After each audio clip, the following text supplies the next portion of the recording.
Mute कर दो sir.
Hello, सुनाई दे रहा है?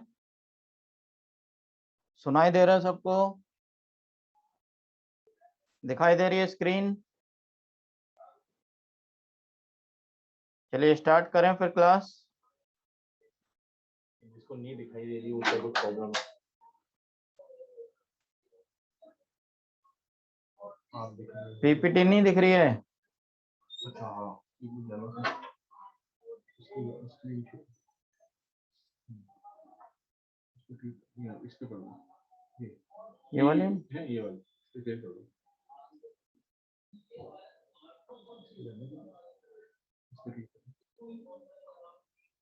इस पे सेकंड वाले पे। हाँ। ठीक है, और क्या? नहीं इस पे सेकंड पे। ये इसको बड़ा कर दो। तो बहुत है। बहुत है सर। हाँ जी बच्चों, चैट अब दिख रही है? स्क्रीन दिख रही है? आवाज सुनाई दे रही है? ठीक है, अब आज की क्लास स्टार्ट करें। अच्छा बताओ कि पिछले लेक्चर में कहाँ तक पढ़ लिया था अपन ने? पिछले लेक्चर में कहाँ तक पढ़ लिया था?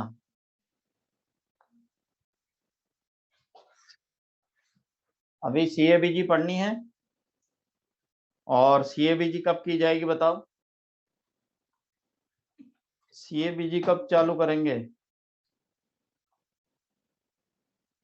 आज चालू करेंगे। और सीएबीजी की फुल फॉर्म क्या है? Coronary artery bypass grafting. CABG की फुल फॉर्म क्या है? Coronary artery bypass grafting. और कोरोनरी आर्टरी बाईपास ग्राफ्टिंग में अपन जब करते हैं जब हमारी कोरोनरी आर्टरी में ब्लॉकेज हो। कब की जाएगी? जब कोरोनरी आर्टरी के अंदर ब्लॉकेज आ जाए तो अपन करते हैं सीएबीजी।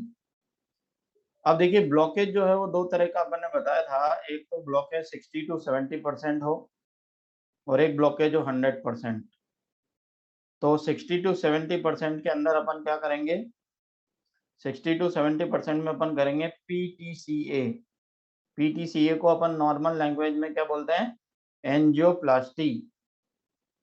और बाईपास सर्जरी को क्या बोलते हैं? सीएबीजी। बाईपास सर्जरी मतलब सीएबीजी। तो नॉर्मल लैंग्वेज में आपने बातचीत करते सुना होगा लोगों को कि भाई उन्होंने तो बाईपास करवाई है। बाईपास सर्जरी का मतलब है सीएबीजी। और ब्लॉकेज हो रहा है कहाँ पर? कोरोनरी आर्टरी में। और कोरोनरी आर्टरी क्या करती है? कोरोनरी आर्टरी हमारी हार्ट को ब्लड सप्लाई करती है। कोरोनरी आर्टरी क्या करती है? हमारे हार्ट को ब्लड सप्लाई करती है। और अगर इसके अंदर ब्लॉकेज हो जाएगा तो फिर हमको बाईपास सर्जरी करानी पड़ेगी। तो हार्ट को ब्लड सप्लाई करने वाली कोरोनरी आर्टरी है। चलिए जी, तो शुरू करते हैं सीएबीजी। अब सीएबीजी में हम क्या करेंगे? सबसे पहले, it is the way of increasing the blood supply to the heart. Blood supply को जो हार्ट को हो रही है उसकी ब्लड सप्लाई को बढ़ाने के लिए अपन सीएबीजी करते हैं। और ये एक सर्जिकल प्रोसीजर है। क्या है ये? एक सर्जिकल प्रोसीजर है। इसके अंदर आपके बॉडी के दूसरे पार्ट से कोई ब्लड वेसल निकाली जाती है। आपकी बॉडी के दूसरे पार्ट से कुछ ब्लड वेसल निकाली जाती है, और जो ब्लॉक्ड रीजन होता है उस जगह उसको बाईपास करने के लिए लगा दी जाती है। उस जगह उसको बाईपास करने के लिए लगा दी जाती है। अब जैसे अपन यहाँ पर देख रहे हैं, ये नॉर्मल हार्ट है, इसके अंदर एरोटा है। यहाँ पर लेफ्ट मेन स्टेम है। यहाँ पर दूसरी लेफ्ट आर्टरी है। यहाँ पर राइट कोरोनरी आर्टरी है। तो हमने यहाँ पर इस राइट कोरोनरी आर्टरी को बाईपास करने के लिए, अगर इसके अंदर यहाँ ब्लॉकेज हो गया है तो उस ब्लॉकेज को दूर करने के लिए हमने देखो यहाँ से वेन का ग्राफ्ट लगाया है। किसका ग्राफ्ट लगाया है? वेन का ग्राफ्ट लगाया है। तो वेन या फिर आर्टरी, या तो इसके अंदर अपन लेते हैं आर्टरी या फिर अपन अंदर लेते हैं वेन। अब साहब अगर आर्टरी लेंगे तो मेमोरी आर्टरी लेंगे। कौन सी आर्टरी लेंगे? मेमोरी आर्टरी लेंगे। और अगर वेन लेंगे तो हम लेंगे सिफेनस वेन। या तो मेमोरी आर्टरी लेंगे या फिर अगर वेन लेंगे तो कौन सी लेंगे, सिफेनस वेन लेंगे। मेमोरी आर्टरी हमारी मेमोरी ग्लैंड्स को ब्लड सप्लाई करती है।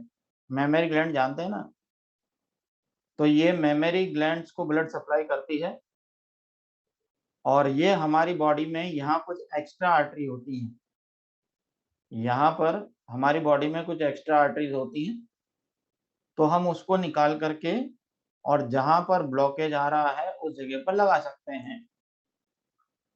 अब इसके लिए क्या करना पड़ेगा, सबसे पहले तो हार्ट तक पहुंचना पड़ेगा। सबसे पहले क्या करना पड़ेगा, हार्ट तक पहुंचना पड़ेगा।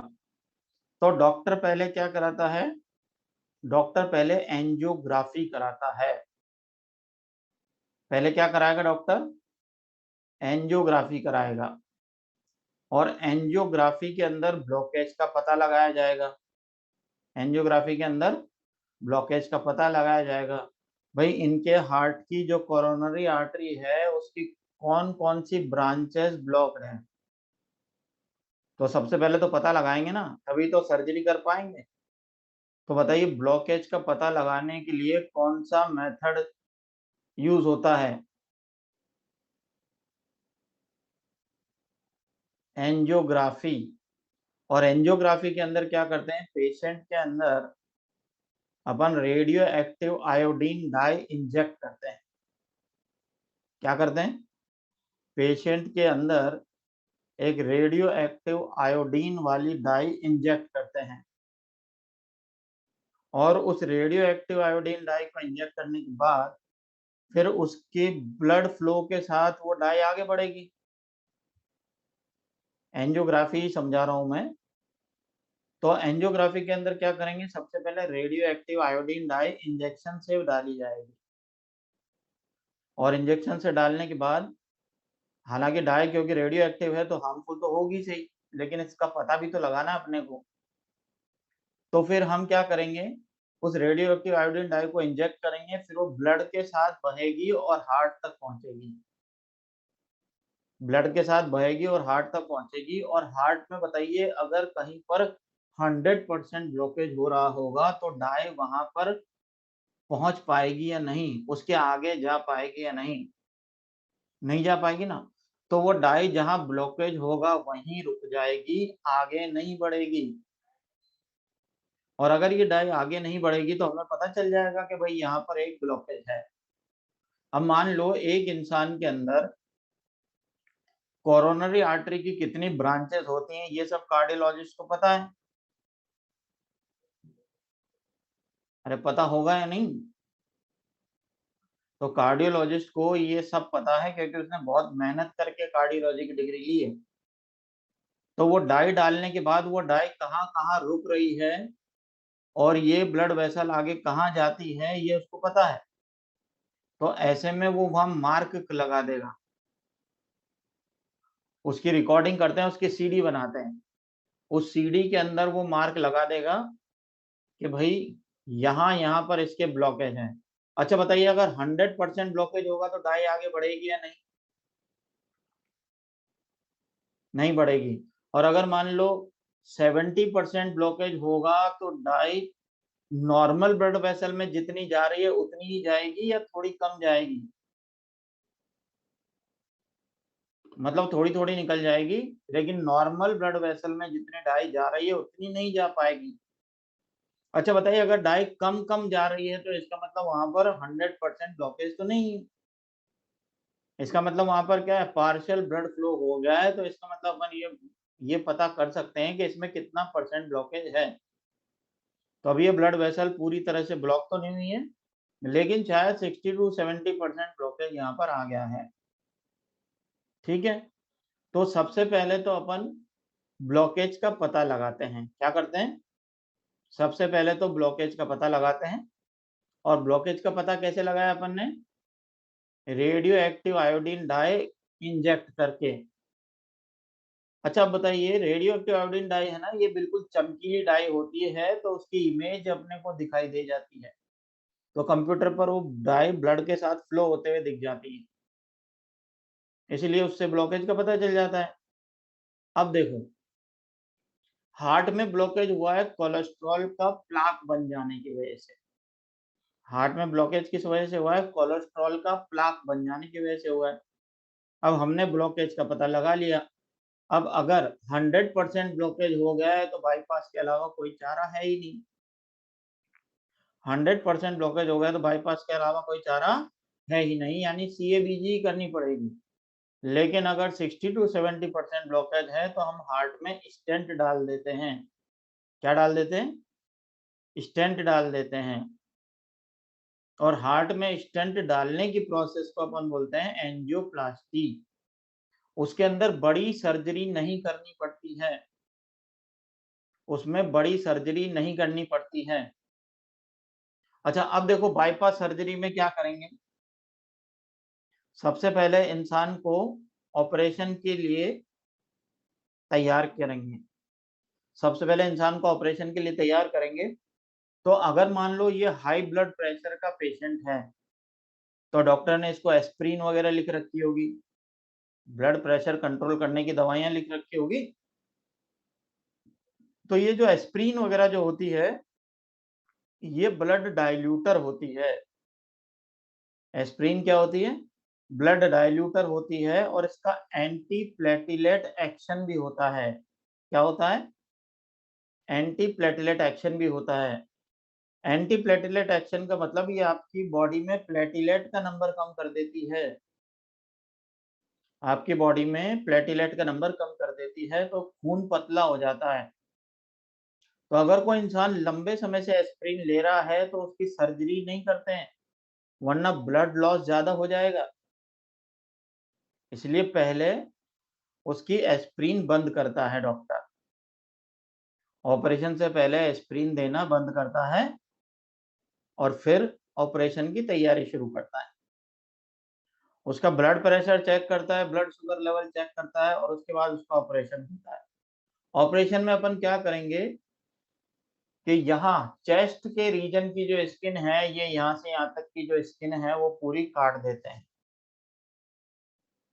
चेस्ट की जो स्किन है, जो रिब केज वाली स्किन है ना, गले से नीचे की तरफ अपन चलते हैं तो रिब केज वाली जो स्किन है ऊपर की वो काट देते हैं और स्किन को काट करके क्लिप से हटा देते हैं।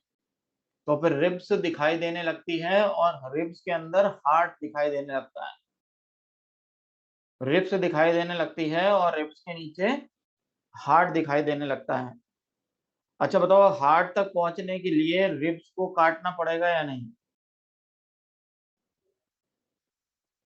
हार्ट तक पहुंचने के रिब्स को काटना पड़ेगा, तो बोन कटर लेकर के ऊपर की 2 रिब्स काट देते हैं।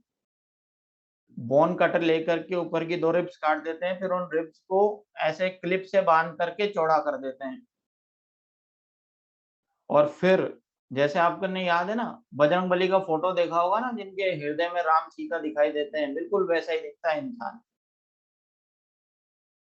याद आ रहा है बजरंगबली की तस्वीर जिसमें अंदर राम सीता बने रहते हैं, चेस्ट फाड़े रखते हैं, वो बिल्कुल वैसा दिखता है। और फिर वो हार्ट वहां पर बीट करता रहता है, हार्ट वहां पर बीट करता रहता है। अब जो कोरोनरी आर्टरी है ये सबसे मोटी और सबसे ज्यादा डार्क कलर की होती है और इसकी ब्रांच में कहाँ-कहाँ ब्लॉकेज है ये हमने पता लगा ही दिया। तो फिर उस ब्लॉकेज वाली जगह पर अपन क्या लगाएंगे? या तो मेमोरी आर्टरी लगाएंगे या फिर सिफेनस वेन लगाएंगे। क्या लगाएंगे? या तो मेमोरी आर्टरी लगाएंगे या फिर सिफेनस वेन लगाएंगे। अच्छा बताइए, वाल्व किस में प्रेजेंट होते हैं? आर्टरी में या वेन्स में? तो फिर अगर आप वेन लगा रहे हैं, आर्टरी की जगह आर्टरी लगा दी तो कोई टेंशन नहीं।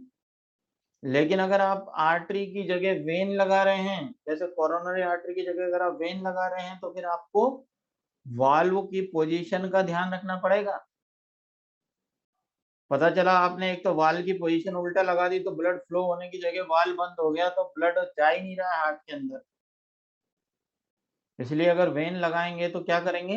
वाल्व की पोजीशन सही डायरेक्शन में रखेंगे, वरना ब्लड फ्लो के टाइम वाल्व बंद हो गया तो फिर दिक्कत आ जाएगी, हार्ट को ब्लड सप्लाई रुक जाएगी तो इंसान वैसे ही मर जाएगा। तो फर्स्ट प्रायोरिटी तो किसको दोगे? मेमोरी आर्टरी को। फर्स्ट प्रायोरिटी किसकी होती है? मेमोरी आर्टरी की होती है। लेकिन अगर किसी की मेमोरी आर्टरी में भी ब्लॉकेज है तो फिर वेन निकालते हैं। अगर पता चला कि साहब मेमोरी आर्टरी में भी दिक्कत हो रही है तो वेन निकाल के फिर वेन लगाई जाती है। ठीक है, मेमोरी आर्टरी मेमोरी ग्लैंड्स के पास होती है। अब देखो इस तरह से अपन करते हैं बाईपास सर्जरी। फिर उसके बाद अभी ये इंसान खुला हुआ है, अभी इसको बंद नहीं किया है अपन ने। तो सबसे पहले तो अपन देखते हैं कि जो हमने जो आर्टरी या वेन लगाई है वहां से ब्लड लीक तो नहीं हो रहा है। और जब हम एश्योर हो जाते हैं कि यहाँ से ब्लड लीक नहीं हो रहा है तो फिर हम उसकी रिब्स को इस तरह से उनके कटे हुए हिस्से ऐसे टच करते हैं। यूं लीक हो रहा है अगर ब्लड तो उसको बंद करेंगे और फिर रिब्स को ऐसे इनके कटे हुए हिस्से ऐसे मिलाएंगे और इनको फिर स्टेनलेस स्टील के वायर से बांध देते हैं। कटे हुए हिस्से को क्या करते हैं? स्टेनलेस स्टील के वायर से बांध देते हैं। और ये जो रिब्स होती है ना, यहाँ से एक लिक्विड निकलता है तो उस कटे हुए हिस्से पर जमा हो जाता है और ये परमानेंट जुड़ जाती है। लेकिन इसके अंदर 1 महीना लगता है। कितना टाइम लगेगा इनको परमानेंट जुड़ने में? 1 महीना लगेगा। तो सबसे पहले तो अपन इसके रिब्स को ऐसे मिला करके उनको बांध देते हैं और उसके बाद फिर उसकी जो स्किन कटी हुई है उस स्किन को टाँके लगा देते हैं। फिर इसके बाद एक वाटरप्रूफ बैंडेज चिपका देते हैं और वाटरप्रूफ बैंडेज चिपकाने के बाद इसके रिब केज को सपोर्ट देने के लिए एक बेल्ट बांध देते हैं। भाई इसकी रिब केज अभी पूरी तरह से अटैच नहीं है ना, तो उसको उसको सपोर्ट देने के लिए अपन क्या करते हैं? एक बेल्ट यहाँ बांध देते हैं। तो स्टील का वायर अंदर रह जाएगा, कोई टेंशन नहीं है, वो कोई नुकसान नहीं करेगा। अब ये इंसान घर आ जाएगा 7 दिन के बाद। कितने दिन रुकना पड़ेगा इसको हॉस्पिटल में? 7 दिन बाद इसको घर भेज देंगे। घर आने के बाद ये आराम से अपना सारा काम कर सकता है, बस वजन नहीं उठाएगा। वजन नहीं उठाएगा। अच्छा बताओ, मान लो ये बाथरूम में नहाने के लिए जा रहा है और इसने 15 लीटर की बाल्टी उठा ली तो क्या होगा? वापस खुल जाएगा ना।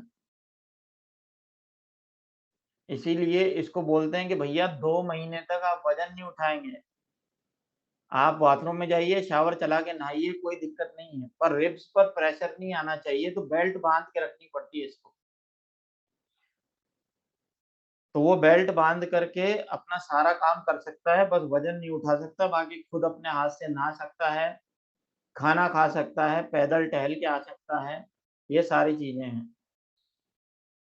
तो ये तो अपने पास थी बाईपास सर्जरी। ये एक सस्ता ऑप्शन होता है। क्या होता है? सस्ता ऑप्शन होता है, क्योंकि इसके अंदर बाहर से कुछ डालना नहीं पड़ा है। आप ही की आर्टरी आप ही में दोबारा काम आ गई। अरे आप ही की आर्टरी आपके अंदर काम में आ गई, आप ही की वेन आपके अंदर काम में आ गई, तो बताओ कौन सा ग्राफ्ट हुआ ये? कौन सी ग्राफ्टिंग हुई है? ऑटोग्राफ्ट। तो सीएबीजी कौन सी ग्राफ्ट हुई? ऑटोग्राफ्ट हुई। तो इसको तो अपन बोलते हैं सीएबीजी। क्या बोला जाता है? सीएबीजी। फिर इसको बोलते हैं कि भैया ज्यादा तेल और ज्यादा घी ना खाएं। क्या कहा जाएगा इससे? ज्यादा तेल ज्यादा घी, जो कोलेस्ट्रॉल बढ़ाने वाली चीजें हैं वो ना खाए, वरना जो आपने नई आर्टरी लगाई है ना वो भी ब्लॉकेज हो जाएगी।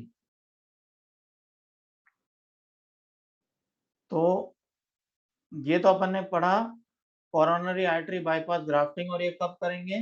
जब ब्लॉकेज कितने परसेंट हो बताइए? 100% हो। अच्छा बताओ, इसमें रिस्क होगा या नहीं? बहुत ज्यादा रिस्क है, क्योंकि पूरा हार्ट ओपन करना पड़ रहा है आपको। पूरा हार्ट ओपन करना पड़ रहा है, इसलिए इसमें ज्यादा रिस्क है। ठीक है, दूसरी स्लाइड पे देखो। यहाँ पर अपन देखते हैं ये 3 ब्लड वेसल जो इस काम में इस्तेमाल की जाती हैं वो यहाँ दे रखे हैं। इंटरनल मेमोरी आर्टरी जो मेमोरी ग्लैंड्स को ब्लड सप्लाई कर रही है, फिर रेडियल आर्टरी, इसके बाद पैरों में होती है सिफेनस वेन। तो इस डायग्राम में आपको दिख रहा होगा कि कहाँ से कौन सी आर्टरी या वेन ले सकते हैं। मेमोरी आर्टरी में काफी सारी आर्टरी एक्स्ट्रा होती है, ठीक है। अब देखो, इंटरनल मेमोरी आर्टरी चेस्ट से लेंगे, रेडियल आर्टरी आर्म से निकाली जाती है, और सिफेनस वेन कहाँ से निकाली जाती है? लेग से निकाली जाती है। तो अगर पैर से आप सिफेनस वेन निकाल रहे हैं तो पैर में भी कट लगाना पड़ेगा आपको, ठीक है।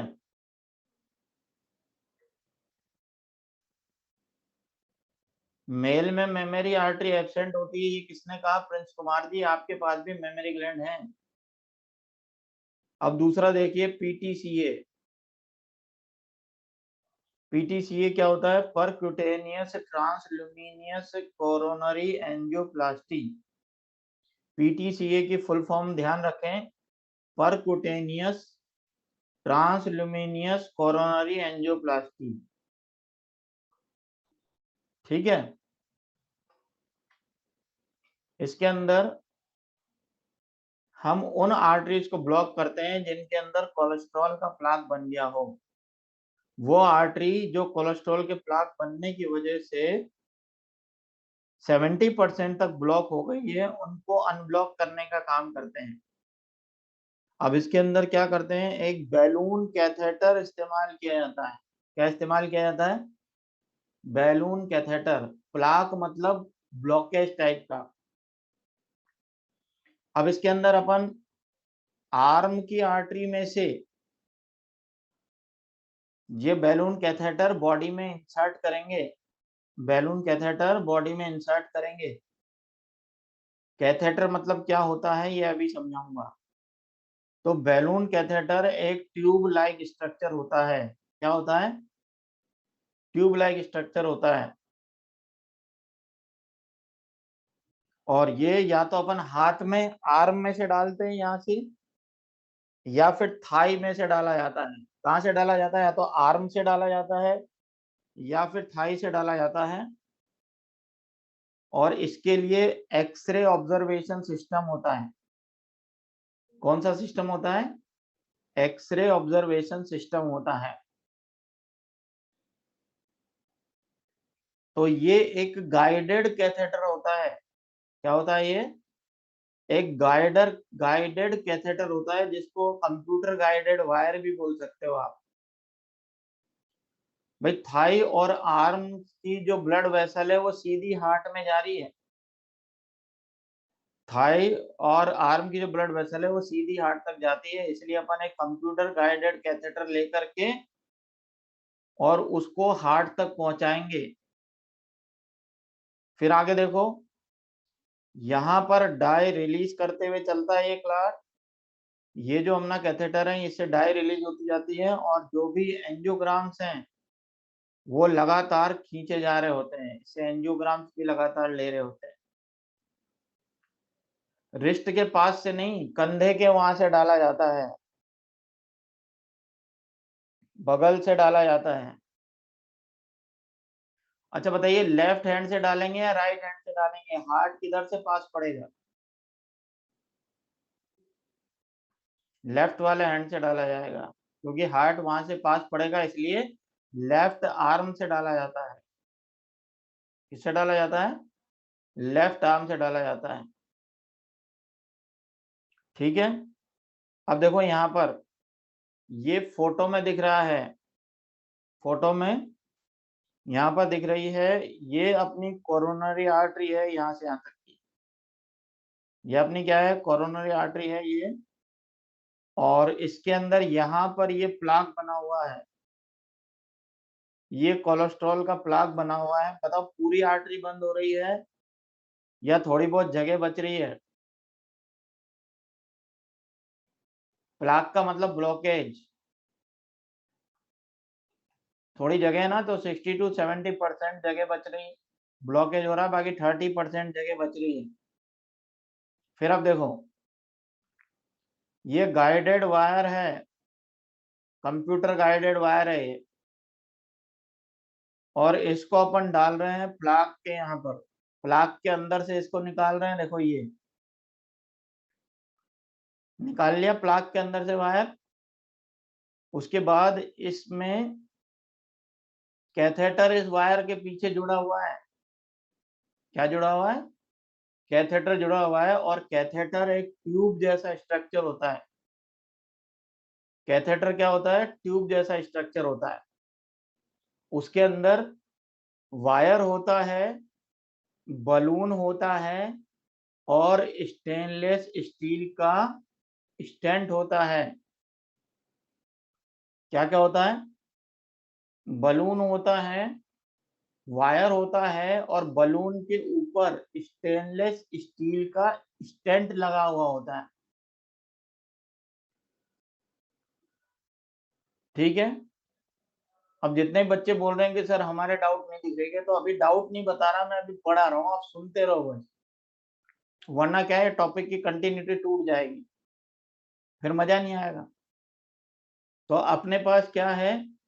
एक कैथेटर है, कैथेटर में अंदर वायर है, बलून है, और बलून के ऊपर स्टेनलेस स्टील का स्टेंट लगा हुआ है। ये स्प्रिंग जैसा होता है।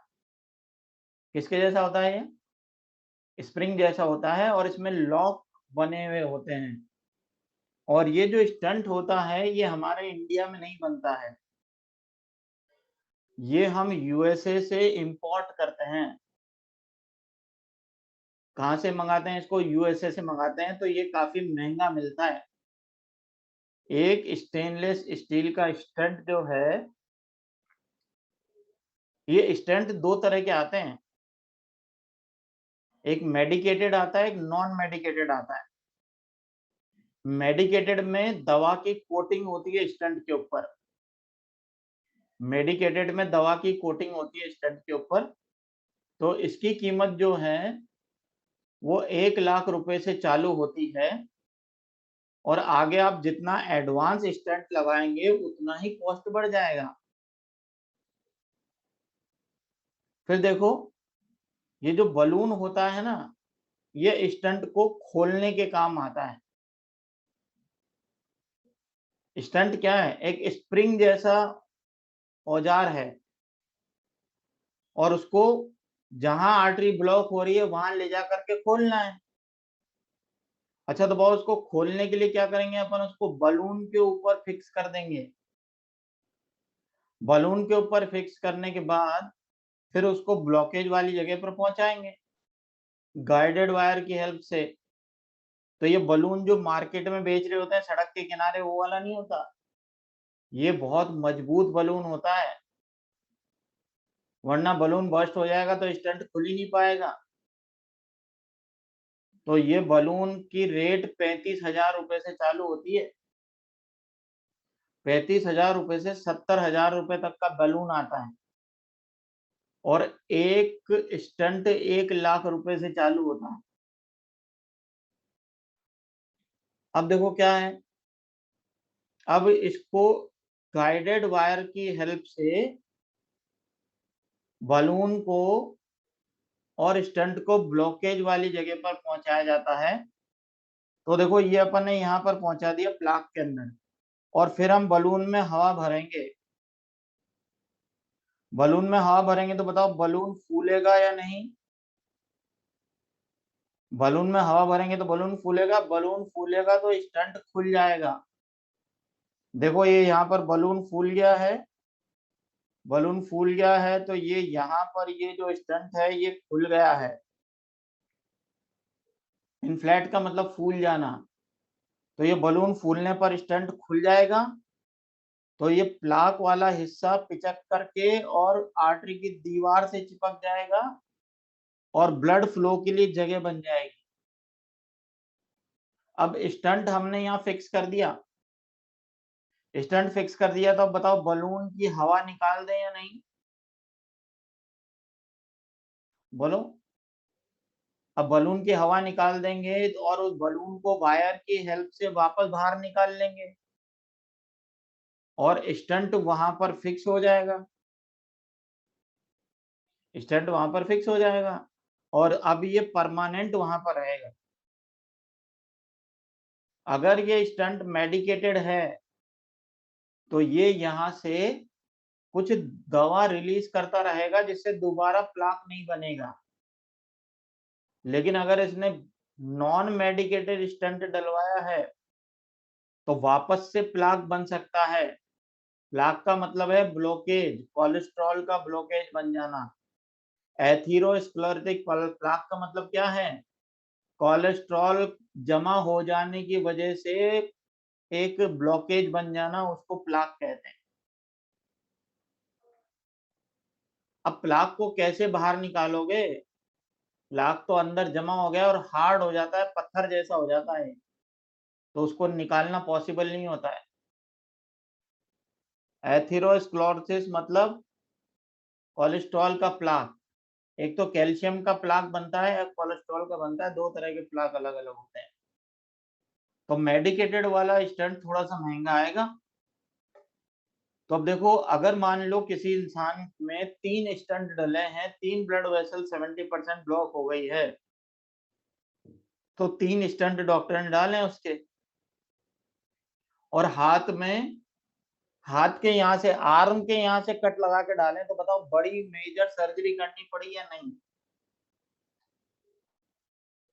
मेजर सर्जरी नहीं करनी पड़ी, बाईपास जैसे पूरा हार्ट तो नहीं खोला ना हमने, सिर्फ एक छोटा सा कट लगा करके ही स्टंट वहां पर पहुंचा दिया। तो फिर इसके अंदर बताओ रिस्क होगा या नहीं? बाईपास के कंपैरिजन में रिस्क कम होगा। अरे रिस्क तो सब में ही होगा, लेकिन बाईपास के कंपैरिजन में रिस्क बहुत ही कम होगा। अब इसके अंदर एक रिस्क हो सकता है, मान लो अगर उसकी आर्टरी कमजोर हो गई है, अगर किसी इंसान के हार्ट की आर्टरी कमजोर हो गई है और बलून ज्यादा फुला दिया तो फिर आर्टरी फट जाएगी, और अगर आर्टरी फट गई तो फिर बाईपास करनी पड़ेगी, वो भी अर्जेंट। तो डॉक्टर पहले ही ये सब चीजें पेशेंट के घर वालों को बता देता है कि देखो अगर स्टंट डालते समय ऐसा भी कॉम्प्लिकेशन हो सकता है, और अगर ऐसा हो गया तो हमको तुरंत इमरजेंसी में सर्जरी करना पड़ेगा, फिर उसके लिए आपको रिटर्न में एग्रीमेंट देना पड़ता है, क्योंकि डॉक्टर थोड़ी ना रेस्पॉन्सिबिलिटी लेगा, वो तो सारे रिस्क गिना देगा पहले। तो उसके घर वाले और पेशेंट दोनों फॉर्म पर साइन करते हैं, तब डॉक्टर आगे प्रोसीजर करता है। अरे ये जो बलून डाल रहा है वो कोई छोटा मोटा गली में बैठने वाला, साइकिल के पंचर बनाने वाला थोड़ी डाल रहा है। कौन करेगा सीएबीजी, कौन करेगा पीटीसीए? कार्डियोलॉजिस्ट, जिसने एमबीबीएस के बाद एमडी करी है कार्डियोलॉजी में, और उसके बाद डीएम करी है, doctor of medicine. Super speciality डालेगा तो क्या उसको पता नहीं होगा बलून कितना फुलाना है? आप तो ऐसे कह रहे हो जैसे 5th क्लास के बच्चे को बलून दे दिया, भैया हवा भर दे। ऐसे थोड़ी ना हो रहा है। सुपर स्पेशलिटी डॉक्टर ये काम कर रहा है, तो उसने इतनी सारी पढ़ाई करी है तो पैसे भी तो लेगा। अभी आप लोग पढ़ाई कर रहे हो या नहीं? घर के बाहर नहीं जाते हो, घूमते फिरते नहीं हो, दिन भर किताबों में घुसे रहते हो, तो डॉक्टर बनने के बाद फीस तो लेना ही पड़ेगा। ये फ्री में इलाज करोगे बताओ? फिर पब्लिक कहेगी कि नहीं मैं तो 50 रुपए ही लूंगा, मैं तो 50 रुपए दूंगा, आपने क्या हुआ 12 साल पढ़ाई करी है तो हम क्या करें? तो ऐसे थोड़ी ना होता है। हाँ जी, अगर आपको भी कार्डियोलॉजिस्ट बनना है ना, तो केवल कहने से नहीं बनते हैं, उसके लिए पढ़ाई करनी पड़ती है, कम से कम 12 साल। तो अब देखो बाईपास सर्जरी आपके 1 से 1.5 लाख रुपए में हो जाती है। बाईपास सर्जरी कितने में हो जाती है? 1 से 1.5 लाख में हो जाएगी, और एंजियोप्लास्टी अगर कराते हैं तो 5 लाख रुपए लगेंगे कम से कम। तो बाईपास सस्ती है, लेकिन एंजियोप्लास्टी महंगी है, क्योंकि इसके अंदर इंपॉर्टेंट चीज डाल रहे हो ना, बाहर से मंगा हुआ स्टेंट डल रहा है। नहीं। तो डॉक्टर पहले ही मरीज को खर्चा बता देगा कि देख लो आपके 3 स्टेंट डल रहे हैं तो 5 लाख का खर्चा आ रहा है, अगर पैसे नहीं हो तो बाईपास करवा लो, सस्ते में फ्री हो। नहीं। चलिए जी, तो ये अपन ने 2 टेक्निक पढ़ी है, एक CABG और एक PTCA। ये दोनों चीजें आपको समझ में आ गई। अब आगे अपन देखो इम्यूनिटी से रिलेटेड कुछ एक्स्ट्रा पॉइंट हैं जो पहले अभी अपन डिस्कस कर चुके हैं। हाँ जी, सबसे पहले कीमोथेरेपी क्या होता है? कीमोथेरेपी होता है ट्रीटमेंट विद केमिकल्स। कीमोथेरेपी क्या होता है? Treatment with chemicals is known as chemotherapy. इसके अंदर अपन एंटीबायोटिक इस्तेमाल करते हैं। क्या इस्तेमाल करते हैं? एंटीबायोटिक। अच्छा, अगर आपसे पूछे भाई व्हाट इज एंटीबायोटिक, एंटीबायोटिक क्या है? Antibiotic are substances which are secreted by micro organism. ये वो सब्सटेंस है जो माइक्रोब्स सीक्रेट करते हैं और ये दूसरे माइक्रोब्स की ग्रोथ को या तो रोक देते हैं या उन्हें मार देते हैं, वो एंटीबायोटिक कहलाते हैं। तो या तो उनकी ग्रोथ को इनहिबिट कर दें या उनको मार दें, वो सभी केमिकल्स क्या कहलाते हैं? एंटीबायोटिक्स कहलाते हैं। अच्छा, एक्शन के हिसाब से एंटीबायोटिक कितने तरह की हो गई? एक्शन के हिसाब से एंटीबायोटिक कितने तरह की हो गई? 2 तरह की हो गई। एक जो ग्रोथ को रोक देगी वो, दूसरा जो मार देगी वो। तो जो ग्रोथ को रोक देगी वो बैक्टीरियोस्टैटिक, जो ग्रोथ को रोक देगी वो क्या हो जाएगी? बैक्टीरियोस्टैटिक। और जो मार देगी वो क्या हो जाएगी? बैक्टीरियोलाइटिक। तो ये 2 तरह की हो गई, बैक्टीरियोस्टैटिक और बैक्टीरियोलाइटिक। एंटीबायोटिक टर्म किसने दी है? वॉक्समैन ने। एंटीबायोटिक टर्म किसने दी है? वॉक्समैन ने दी है। ये जनरल टर्म्स है, एक्स्ट्रा पॉइंट लिखा हुआ है ना ऊपर। पहला एंटीबायोटिक कौन सा था? अगर आपसे क्वेश्चन पूछ लिया जाए पहला एंटीबायोटिक कौन सा था, तो अपन बोलेंगे फर्स्ट बैक्टीरियल एंटीबायोटिक। ध्यान दें, यहाँ पर लिख रहा है bacterial antibiotic. First bacterial antibiotic was streptomycin. First bacterial antibiotic बोलेंगे तो स्ट्रेप्टोमाइसिन, क्योंकि पेनिसिलिन बैक्टीरियल नहीं, पेनिसिलिन फंगल डिराइव्ड है। याद रखो, कई बच्चे कह रहे हैं पेनिसिलिन है, बिल्कुल सही है, पेनिसिलिन भी है, लेकिन पेनिसिलिन बैक्टीरिया से नहीं मिलता है। पेनिसिलिन किससे मिलता है? फंगस से मिलता है। और अपन क्या पूछ रहे हैं? First bacterial antibiotic. First bacterial antibiotic क्या हो जाएगा? स्ट्रेप्टोमाइसिन। और स्ट्रेप्टोमाइसिन किसने ढूंढा है? वॉक्समैन ने। किसने ढूंढा है? वॉक्समैन ने। कौन से बैक्टीरिया से निकाला है? Streptomycin gracious. ठीक है। एग्जाम्पल देखो, बैक्टीरियोस्टैटिक। बैक्टीरियोस्टैटिक मतलब, बैक्टीरियोस्टैटिक मतलब जो ग्रोथ को रोक दे।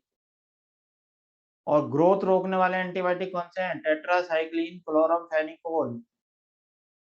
ये दोनों बैक्टीरियोस्टैटिक हैं। बैक्टीरियोलाइटिक या बैक्टीरियोसाइडल में स्ट्रेप्टोमाइसिन, सिप्रोफ्लॉक्सासिन, एम्पिसिलिन, ये सभी आएंगे। ये बैक्टीरिया को मार देंगी। तो बताओ ज्यादातर डॉक्टर क्या देना पसंद करेंगे?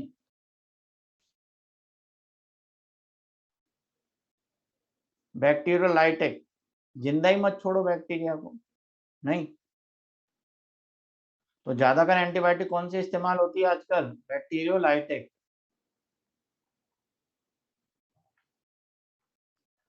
एनाल्जेसिक्स क्या होती है बताइए?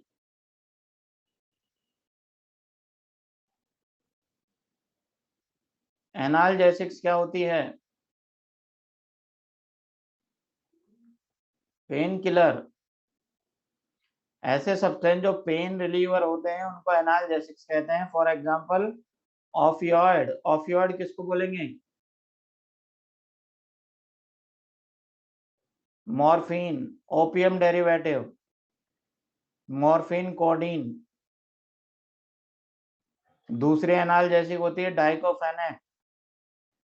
याद है डाइक्लोफेनेक? डाइक्लोफेनेक सोडियम वगैरह सुमो वगैरह में देते हैं, पैरासीटामोल, ये सब है।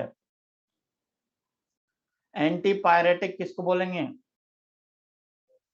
फीवर रिलीव करने वाली, जो फीवर को कम करे। Example aspirin. एस्प्रिन क्या है? Acetyl salicylic acid. Ibuprofen, paracetamol. Aceclofenac भी एंटीपायरेटिक है। नीमोसलाइड। याद रखें, ज्यादातर एंटीपायरेटिक एनाल्जेसिक भी होती हैं। ज्यादातर एंटीपायरेटिक क्या है? एनाल्जेसिक की तरह भी काम करती हैं, दोनों एक्शन होते हैं इसके। एस्प्रिन को खाली पेट नहीं लेना चाहिए। एस्प्रिन को खाली पेट नहीं लेना चाहिए क्योंकि ये स्टमक से HCl का सीक्रेशन डबल कर देती है और उससे गैस्ट्रिक अल्सर हो जाते हैं। इसलिए आपको कभी भी डॉक्टर ने एस्प्रिन लेने की सलाह नहीं दी होगी। ये केवल बूढ़े इंसानों को दी जाती है, यंग पर्सन्स को नहीं देते हैं।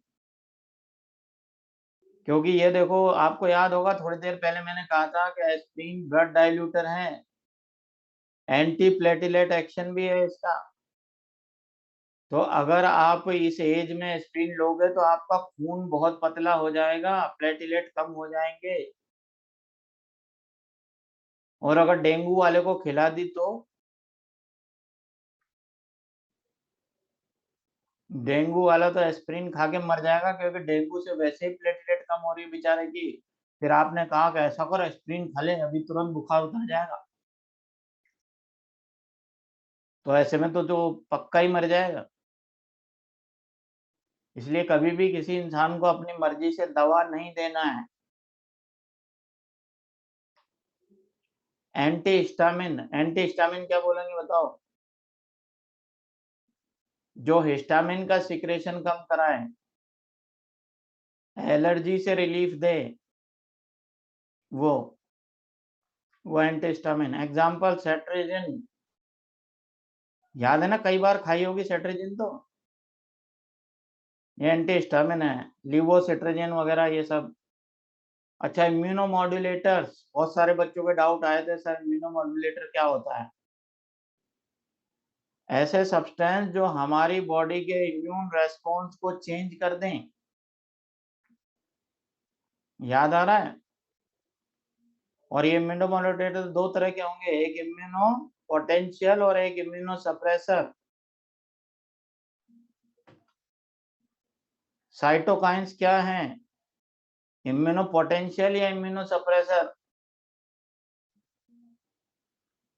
साइटोकाइंस, इंटरल्यूकिन, इंटरफेरॉन, ये सब क्या है? इम्यूनो पोटेंशियल है ये।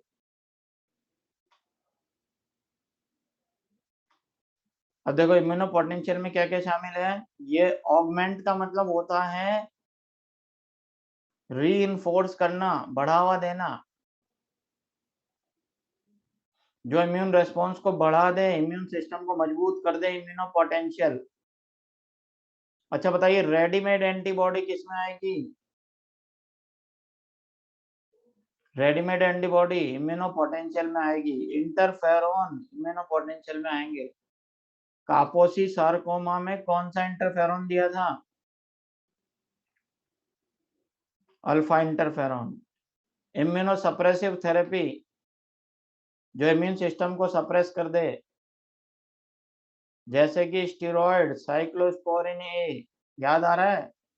साइक्लोस्पोरिन कहाँ दिया था?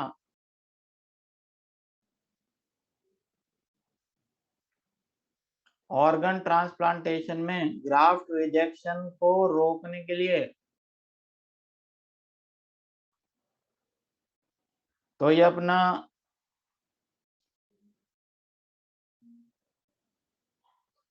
चैप्टर हो गया पूरा।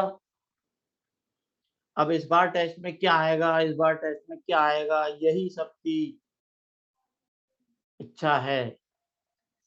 तो इस बार टेस्ट में वायरल डिजीज से लेकर के और आज तक जो पढ़ाया वो आएगा।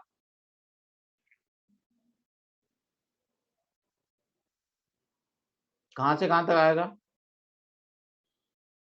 वायरल डिजीज से लेकर के अभी तक जो पढ़ाया है वो सब आएगा। अरे स्टेनलेस स्टील क्यों डालते हैं? जंग नहीं लगता है उसमें।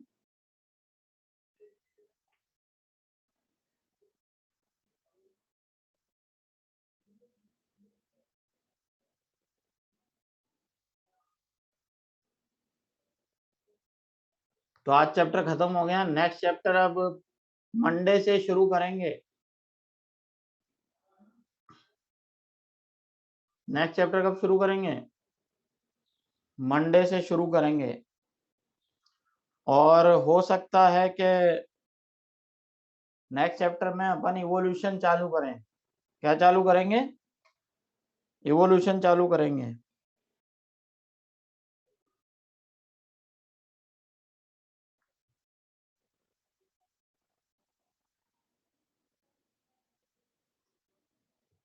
और जो भी आपके चैप्टर से रिलेटेड डाउट्स हैं वो आप ऐप पर पूछ ही सकते हो। आपको याद है, हाथों हाथ क्लियर हो ही जाते हैं, ज्यादा टाइम उनमें लगता नहीं है।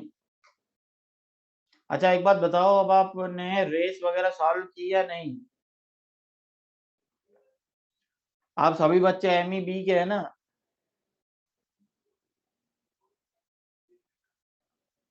और आपको अपना मेंटर का नाम भी पता होगा।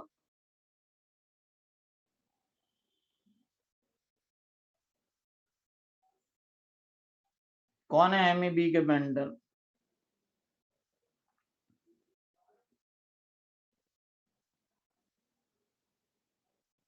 हम्म। और मेरा नाम क्या है?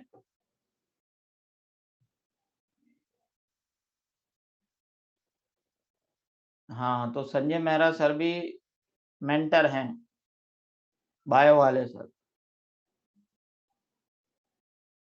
तो जो बच्चे भी मेरी मेंटरशिप में हैं मैं उनको कॉल करूंगा एक एक बार जरूर, और उनको गाइड किया जाएगा पढ़ाई कैसे करें।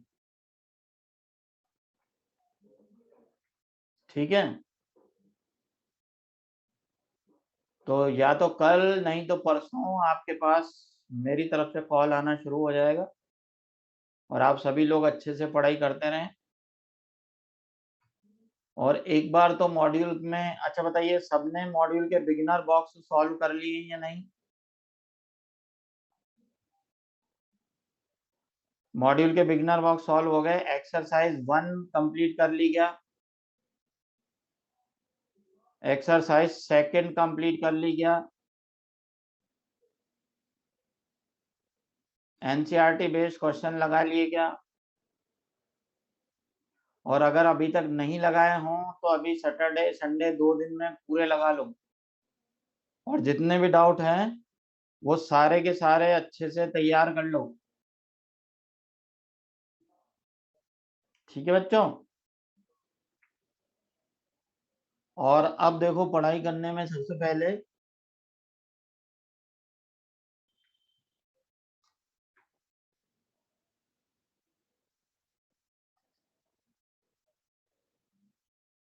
सबसे पहले तो आप मॉड्यूल से चैप्टर पढ़ेंगे। सबसे पहले मॉड्यूल से चैप्टर पढ़ेंगे। उसके बाद मॉड्यूल की क्वेश्चन आंसर पूरे लगाएंगे अच्छे से। उसके बाद फिर एनसीईआरटी से रिवीजन करेंगे। तो एक बार चैप्टर पढ़ना है, फिर उसके एक्सरसाइज लगानी है, रेस लगानी है। उसके बाद जितनी भी बार फिर आगे आप उस चैप्टर को पढ़ोगे तो एनसीईआरटी से पढ़ोगे। समझ रहे हो बात? और ये जो अभी आपका टेस्ट पेपर हुआ था, इसका अभी डिटेल एनालिसिस करने वाला रिजल्ट आएगा आपके पास। डिटेल एनालिसिस वाला रिजल्ट आ गया ना, उस रिजल्ट को ध्यान से देखना, उससे आप कंपेयर कर पाओगे कि दूसरे बच्चों के कंपैरिजन में आप कहाँ स्टैंड कर रहे हो।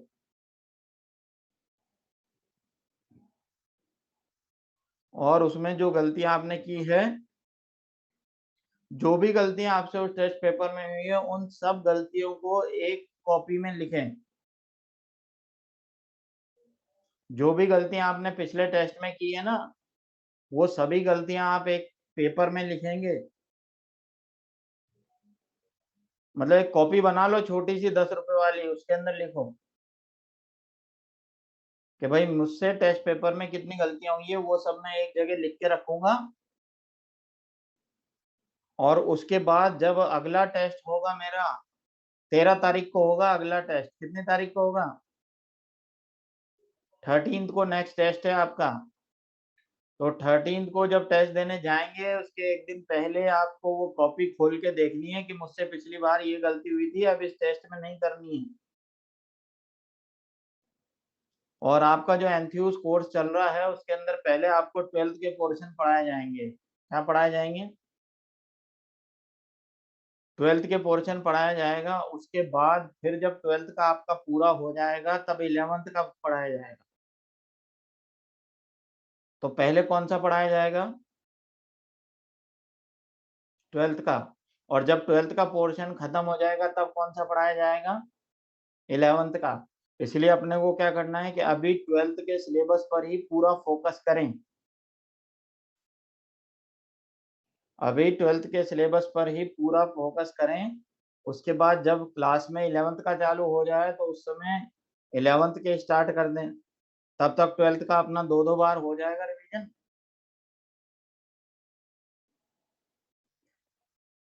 अरे हो जाएगा जब तक 2-2 बार, तो फिर कोई टेंशन ही नहीं है। तो जो टॉपिक आपके क्लास में चल रहा है ना, उसको आप इतना अच्छे से तैयार कर लो कि अपने को फिर बार बार उसको पढ़ने की जरूरत नहीं पड़े, बस रीडिंग करना ही काफी हो जाए। अब अगर आपको लग रहा है कि नोट्स बनाने चाहिए, तो आप एक जगह सारे नोट्स इकट्ठे करो। जैसे जो भी क्लास में आपको एक्स्ट्रा चीज बताई जाती है ना, वो एक कागज पे लिख लो और मॉड्यूल में चिपका लो वहां पे।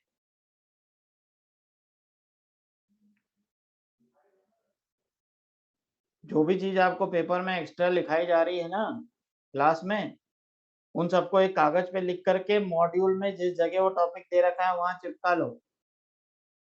तो आप जब भी रिवीजन करने बैठोगे, तो केवल एक ही चीज होनी चाहिए आपके पास, जिसके अंदर आपके सारे सारे जितने भी नोट्स हैं एक जगह मर्ज हो जाएं।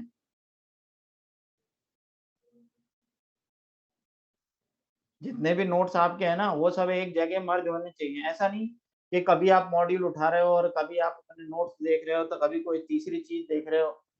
इस तरह से एक बार चैप्टर मॉड्यूल से अच्छे से तैयार होना है, और एनसीईआरटी से रिवीजन बाद में करते रहना है। लगातार 3 बार रिवीजन होना चाहिए एनसीईआरटी का। कितनी बार? 3 बार पढ़नी है। और आप अगर ध्यान से एनसीईआरटी पढ़ोगे ना, तो आपको हर बार नई चीज दिखेगी उसके अंदर, देख लेना। जितनी बार भी आप एनसीईआरटी पढ़ोगे, उतनी बार आपको कोई ना कोई नई चीज मिलेगी। अगर आप ध्यान दे करके पढ़ोगे, तो ये बात 100% सही है। ठीक है बच्चों, तो आज की मीटिंग यहीं एंड करते हैं। फिर मंडे को मिलेंगे नए चैप्टर के साथ, इवोल्यूशन वाला चैप्टर पढ़ाएंगे। Thank you very much.